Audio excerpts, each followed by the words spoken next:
All right, this next section here, we're going to determine if the triangles are congruent.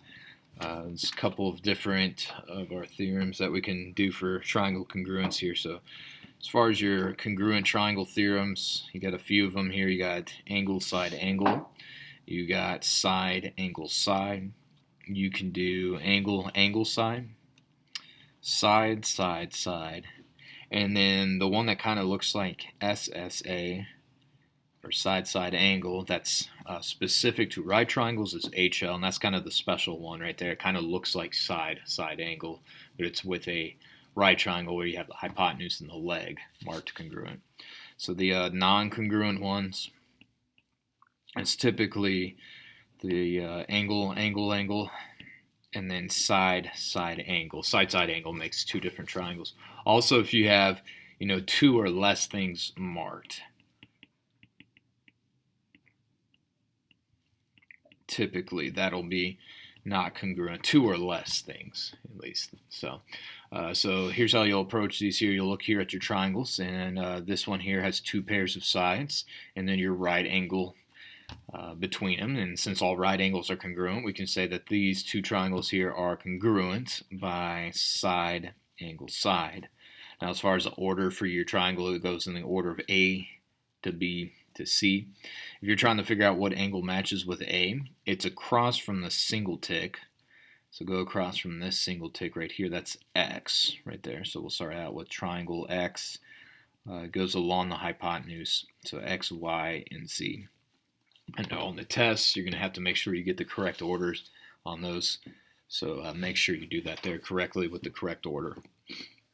Okay, next one here. When you get parallel lines, typically your alternate interior angles or sometimes your corresponding angles will be congruent here. So that's happening here in this case. You have corresponding angles. Both of your corresponding angles touch these parallel lines, and then it's all in that one common transversal line.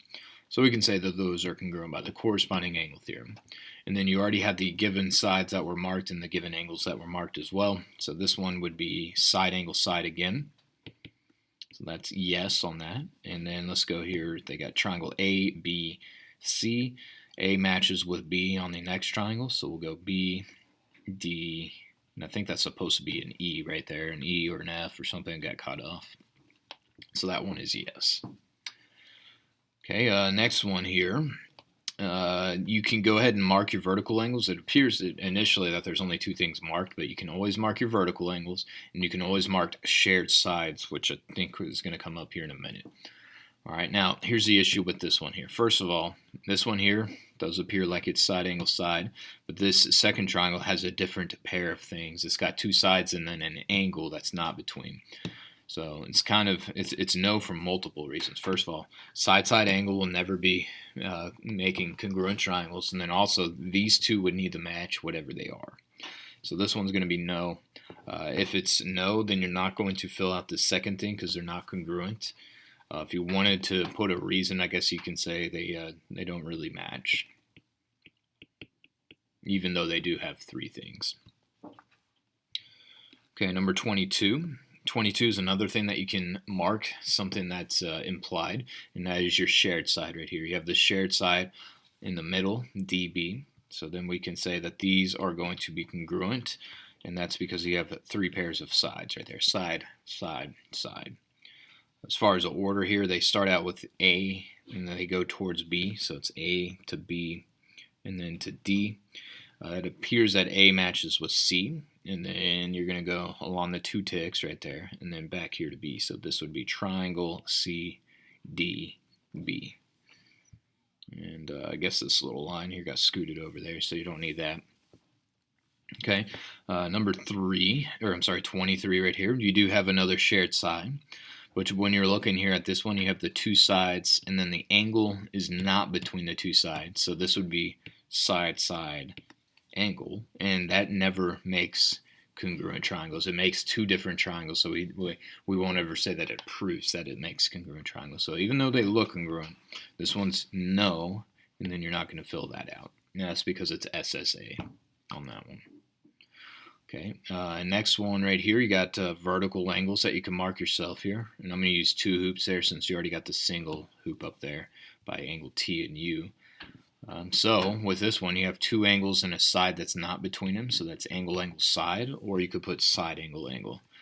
That is one of the ones that will be congruent. And I guess I'll add myself a little blank here, so we'll say triangle TNS going in this direction right here, TNS, that matches, T matches with U since you got the hoop there, so that would be UHS on that one right there. So there you go, a couple good ones there. All right, let's move along here on this one, these next few. You got your shared side here in the middle. This one's actually almost identical except going the other direction with 23. So 23, this one is side-side angle again. So that one is not one of the ones that is congruent right there. So you will not fill that little piece out. Okay, 26, you got the sides, and those are already marked.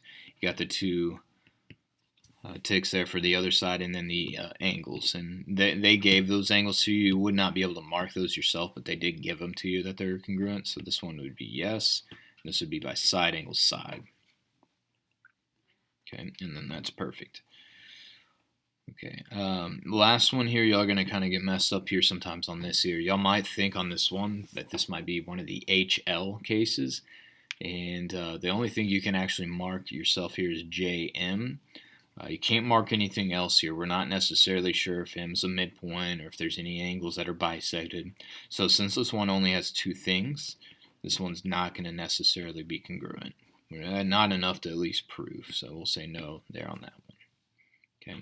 Now I do want to talk about HL. I think it does come up in one of the proofs, but let me go ahead and draw an example of what HL would look like here for you guys as well. So if you were to have something like this, where you have a shared side right there, like this, and if I told you that you had some right angles, and then if I gave you one extra side right here, so like if it originally starts like this right here, and then you mark your shared side, this would be congruent because of HL.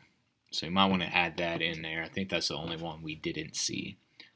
Oh yeah, we got side, side, side, angle, angle, side, side, angle, side. I guess we didn't see angle, side, angle. So I might want to look at some old examples there, but that should be good enough there on that section.